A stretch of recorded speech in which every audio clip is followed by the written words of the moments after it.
Crónicas de un sobreviviente. Nunca pensé que llegaría el día en que tendría que escribir lo que viví. No para buscar compasión, ni para librarme de la culpa, sino para descargar un peso que llevo clavado en el alma desde aquella noche. Me llamo Daniel, y aunque han pasado años desde que sucedió, todavía escucho los ecos de los gritos, todavía siento el frío helado en la piel y la presencia de algo que nunca perteneció a este mundo. Todo comenzó con lo que parecía ser una simple escapada de fin de semana. Éramos 5 amigos inseparables desde la preparatoria: Sofía, la más valiente; Marcos, siempre el bromista; Elena, callada y observadora; Julián, mi hermano del alma; y yo. Habíamos decidido ir a acampar a la sierra, pero una tormenta repentina nos obligó a buscar refugio. Caminamos durante horas bajo la lluvia, y cuando la desesperación empezaba a calarnos los huesos, encontramos aquella cabaña olvidada en medio del bosque. Era una construcción vieja, de madera podrida y ventanas cubiertas de polvo. Nadie hubiera pensado entrar ahí por voluntad propia, pero la tormenta no nos dejó elección.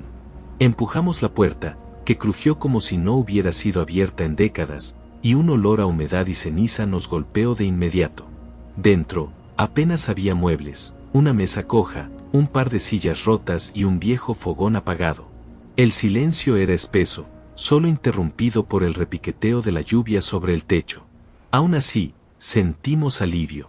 El calor de nuestras linternas y el simple hecho de estar bajo techo nos hizo bajar la guardia, aunque yo no podía dejar de sentir que estábamos siendo observados. No lo dije en voz alta, pero en cuanto crucé el umbral supe que algo en esa cabaña no estaba bien. Era como si el aire mismo nos rechazara, como si nos advirtiera que nos fuéramos antes de que fuera demasiado tarde. Y aún así, nos quedamos. La primera hora dentro de la cabaña pasó sin incidentes. Encendimos una pequeña fogata en el fogón con los restos de leña que encontramos y, poco a poco, la sensación de frío fue cediendo. Julián y yo bromeábamos para levantar el ánimo, mientras Sofía intentaba organizar el espacio para que pudiéramos descansar. Pero en cuanto las llamas comenzaron a iluminar el interior, notamos cosas que antes habían pasado desapercibidas. En las paredes, la madera estaba marcada con símbolos extraños, algunos tallados, otros pintados con algo oscuro que se había escurrido en gotas hacia el suelo. Elena fue la primera en notarlo, y cuando lo mencionó, el ambiente se volvió tenso.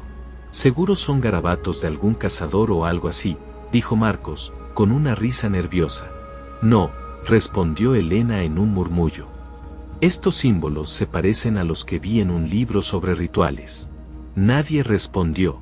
Nos miramos entre nosotros, tratando de leer en los ojos del otro una explicación lógica que nos hiciera sentir mejor, pero no había ninguna. Los símbolos estaban ahí, y cada línea torcida parecía latir con la luz del fuego. Esa noche intentamos dormir, pero fue imposible. El viento golpeaba con fuerza las paredes de la cabaña, y los crujidos de la madera nos mantenían alerta. Yo juraría que entre esos sonidos había algo más, un murmullo. Al principio pensé que era mi imaginación, el típico zumbido que llega cuando estás demasiado cansado, pero pronto me di cuenta de que los demás también lo escuchaban. Era una voz baja, lejana, casi como un suspiro, que se repetía una y otra vez, sin palabras claras, pero cargada de una tristeza profunda. Sofía, valiente como siempre, se levantó para revisar de dónde provenía. Apenas dio 2 pasos hacia la esquina más oscura, cuando la fogata chisporroteó violentamente y la puerta de la cabaña se cerró de golpe, aunque nadie la había tocado. Un silencio sepulcral llenó el lugar. Todos nos miramos con el rostro pálido, y en ese momento entendimos que no estábamos solos. La puerta había cerrado de golpe, y en ese instante nadie se atrevió a moverse. El silencio nos oprimía el pecho, como si la cabaña misma esperara nuestra reacción. Fue Julián quien rompió la tensión. Se levantó con una valentía fingida y golpeó la puerta con fuerza. «Seguro fue el viento», dijo, pero su voz temblaba. Cuando intentó abrirla, se dio cuenta de que no podía. La madera parecía clavada al marco, aunque no había cerrojo ni nada que la trabara. Empujó, pateó, incluso Sofía y Marcos lo ayudaron, pero nada. Era como si la cabaña no quisiera dejarnos salir. Entonces volvió el murmullo, más claro, más cercano. Esta vez sonaba como una risa débil, quebrada, que se filtraba desde las paredes mismas. Elena gritó y señaló uno de los símbolos. El dibujo estaba cambiando. Las líneas, que antes parecían secas y antiguas, ahora se movían, como si estuvieran frescas, latiendo con la luz del fuego. El humo de la fogata se espesó de pronto, y un olor a carne quemada llenó el aire. Tosimos, tratando de apartarlo con las manos, y en ese instante Marcos se desplomó en el suelo, sujetándose la cabeza. «¡Haz que se calle!», gritaba, como si alguien hablara directamente dentro de su mente. Corrimos a ayudarlo, pero su cuerpo se convulsionaba de manera violenta. Sus ojos giraban en blanco y de su boca salía espuma mezclada con palabras incoherentes. Solo logré entender una frase repetida una y otra vez. «Ya viene, ya viene». El murmullo se transformó en un coro, como si decenas de voces nos rodearan desde todas partes. Las sombras de la cabaña se alargaron, proyectándose sobre nosotros. Parecía que nos observaban, que se movían con vida propia. Marcos dejó de convulsionar y quedó inmóvil, con los ojos fijos en el techo.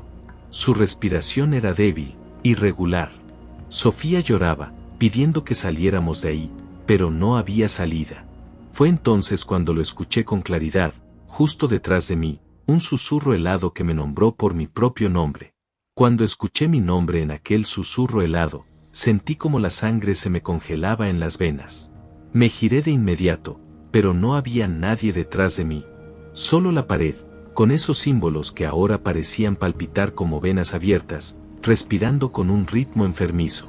«¿Lo escuchaste?», pregunté, con la voz quebrada. Sofía me miró sin entender, pero Juliana sintió con los ojos desorbitados.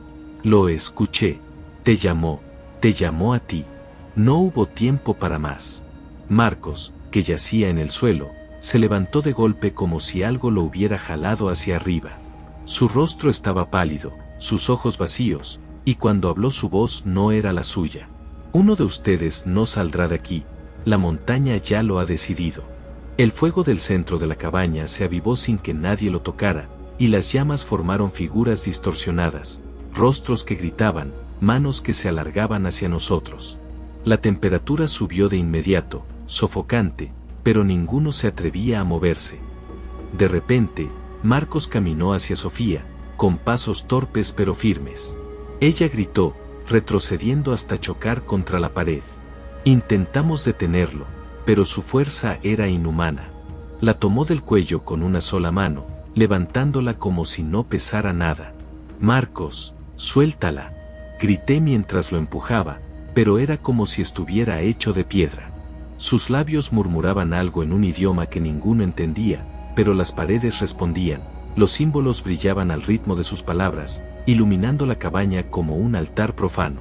Sofía pataleaba, desesperada, sus ojos llenos de terror. Julián tomó un leño ardiente de la fogata y lo golpeó en la espalda. Fue entonces cuando Marcos soltó un alarido tan desgarrador que me heló la médula. El sonido no era humano. El impacto lo hizo retroceder, soltando a Sofía, que cayó al suelo tosiendo y llorando. Pero algo peor ocurrió. Cuando Marcos levantó la cabeza, su rostro estaba cubierto de cenizas y sus ojos ardían como brasas. «Ya es tarde», dijo con esa voz hueca. «Uno de ustedes debe pagar». Y antes de que pudiéramos reaccionar, se lanzó sobre Julián con una velocidad inhumana. El leño ardiente cayó al suelo, y yo solo alcancé a escuchar un crujido repugnante, seguido del grito más doloroso que jamás he oído. El fuego iluminó la escena, Julián, atrapado bajo el cuerpo de Marcos, mientras algo invisible lo desgarraba. El grito de Julián me taladró los oídos. Era un alarido tan desgarrador que parecía arrancar pedazos de su alma. Corrí hacia él, pero lo que vi me detuvo en seco. El cuerpo de Marcos, transformado en una cosa monstruosa, estaba sobre él, hundiendo sus manos en su pecho como si quisiera desgarrarle el corazón. Un crujido seco llenó la cabaña. Los huesos de Julián se partían como ramas verdes, uno tras otro, mientras su cuerpo se arqueaba en un espasmo de dolor. El suelo comenzó a teñirse de rojo oscuro, la sangre brotaba a borbotones, empapando sus ropas, resbalando por sus costados, formando un charco que se expandía bajo la luz del fuego. Sofía gritaba mi nombre, pero su voz se perdía en medio del eco de aquellos crujidos y de los jadeos frenéticos de Julián, que luchaba inútilmente por apartar a la criatura que había sido nuestro amigo. Yo intentaba moverme, pero mis piernas no respondían. Era como si la cabaña misma me sujetara, obligándome a presenciar el horror. Vi como la mandíbula de Marcos se abrió más de lo posible, desencajada, y sus dientes se clavaron en el cuello de Julián. La sangre brotó en un chorro caliente, salpicando las paredes y chisporroteando al caer sobre las brasas del fuego. El olor metálico impregnó el aire, sofocante, pegajoso. Sentí arcadas, pero no podía apartar la mirada. Julián me vio en ese instante, con los ojos abiertos de par en par, suplicando ayuda, y yo no hice nada.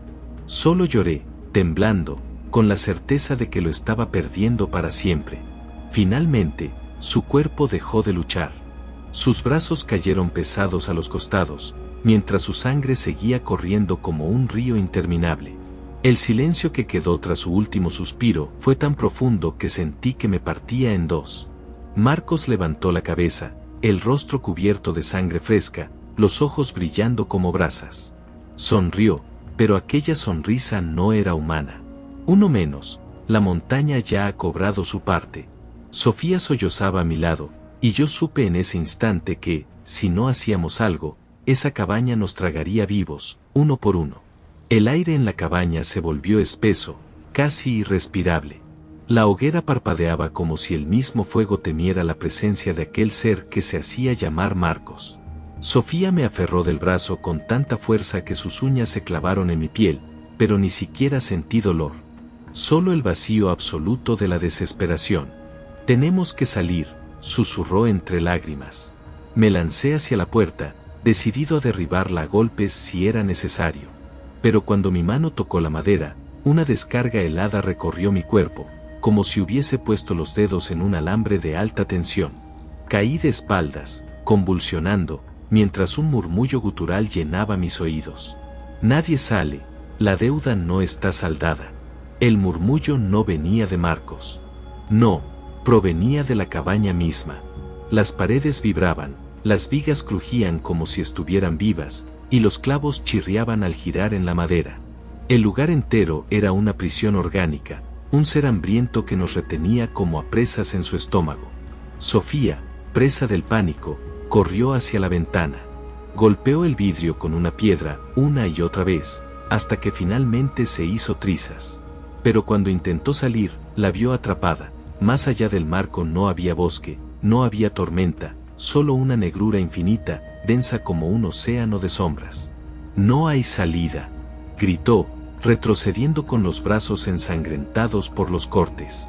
Yo me arrastré hasta ella, tomándola de las manos. Sus ojos estaban desorbitados, llenos de un terror que me recordó al último instante de Julián. Fue entonces cuando escuchamos los pasos. Marcos caminaba lentamente hacia nosotros, dejando tras de sí huellas rojas en el suelo de madera. Cada paso sonaba como un golpe seco, firme, implacable. La sonrisa seguía dibujada en su rostro, y su voz retumbó dentro de nuestras cabezas, no en el aire. «La montaña no quiere que huyan, ustedes también le pertenecen». La cabaña se estremeció de nuevo, y la sangre de Julián comenzó a moverse por sí sola, como si tuviera vida. El charco se expandió, formando líneas que trepaban por las paredes, dibujando símbolos incomprensibles, marcas que ardían como brasas encendidas. Sofía gritaba, yo solo lloraba. Y en medio de aquel caos, comprendí una verdad terrible: no estábamos siendo atacados por un monstruo, sino devorados por una voluntad más grande, antigua y cruel. El suelo se agitaba bajo nuestros pies, como si una criatura colosal estuviera respirando bajo la tierra. Las paredes de la cabaña se hinchaban y se contraían, jadeando como un pulmón vivo. El aire se impregnó con un hedor insoportable, mezcla de hierro oxidado, carne podrida y humo.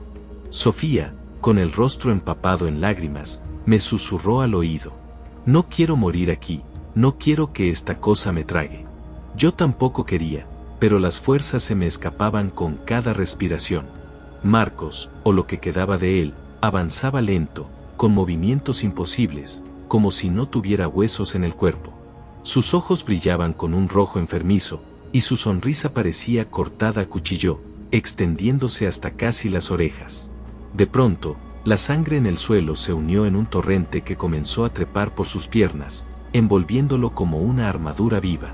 La voz de la montaña rugió a través de su boca. El sacrificio debe cumplirse. Sofía se abalanzó hacia la mesa, tomó un pedazo de leña encendida y lo blandió como un arma. Sus manos temblaban, pero sus ojos ardían de valentía. Golpeó a Marcos en el pecho, y la flama prendió en la sangre que lo cubría. Por un instante, un grito desgarrador llenó la cabaña, un alarido que hizo retumbar hasta las montañas. Aproveché ese momento para sujetar a Sofía y arrastrarla hacia la puerta. Los tablones crujieron bajo nuestros pies, quebrándose como huesos. Con todas mis fuerzas lancé una patada y la madera se astilló, abriendo una rendija. Por ahí se coló un aire helado, tan fuerte que me cortó la piel como cuchillas de hielo. ¡Corre!, le grité, empujándola hacia la abertura. Sofía logró salir primero, pero cuando intenté seguirla, algo me jaló de la pierna. Caí de bruces, y vi cómo las sombras se extendían desde el interior de la cabaña, enroscándose como serpientes alrededor de mi tobillo. Marcos, en llamas, me miraba con una furia inhumana, y la montaña volvió a hablar. «Tú no, tú te quedas». Grité con todas mis fuerzas, arañando el suelo, tratando de aferrarme a algo, pero la oscuridad era más fuerte. Sofía extendía su mano desde afuera, llamándome, llorando, suplicando que no la soltara. Y en ese instante, lo sentí, un frío absoluto subiendo por mis huesos, una fuerza que buscaba arrancarme del mundo de los vivos. No sé cómo lo hice, quizá fue la desesperación, quizá la montaña me subestimó, pero con un último grito logré arrancar mi pierna de la sombra. Caí de bruces fuera de la cabaña, junto a Sofía, jadeando, mientras el fuego y la sangre consumían todo lo que quedaba dentro. La montaña rugió una vez más, furiosa, como si jurara que no habíamos escapado realmente. Y yo, tumbado en el suelo, supe en lo más hondo de mi ser que no era una victoria. Era apenas un respiro. El bosque nos recibió con un silencio imposible. No había viento, no había insectos, ni siquiera el murmullo de las hojas. Solo nuestros jadeos desesperados, mezclados con el crujido de las ramas bajo nuestros pies. Corríamos sin dirección, solo con la esperanza de alejarnos de la cabaña, pero la montaña parecía alargarse infinitamente, como si jugara con nosotros. Sofía tropezó varias veces, sus manos manchadas de tierra y sangre, pero yo la levantaba una y otra vez. No podíamos detenernos. Detrás de nosotros, un eco monstruoso repetía nuestras pisadas. Era como si algo invisible nos imitara, respirara sobre nuestras nucas, pero jamás pudiéramos verlo de frente. «Nos sigue», dijo Sofía con la voz rota.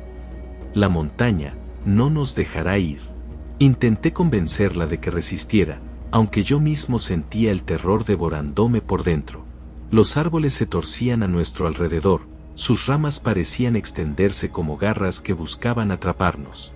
Y, peor aún, cada sombra entre los troncos tenía ojos, cientos de ojos rojos que nos observaban, acechando, esperando el momento de lanzarse sobre nosotros. De repente, escuchamos un grito desgarrador. No venía de Sofía ni de mí, era la voz de Marcos. El mismo alarido que había dado dentro de la cabaña, solo que ahora retumbaba en todas direcciones, como si nos rodeara. El suelo tembló bajo nuestros pies, y pude jurar que vi su silueta ardiendo entre los árboles, observándonos.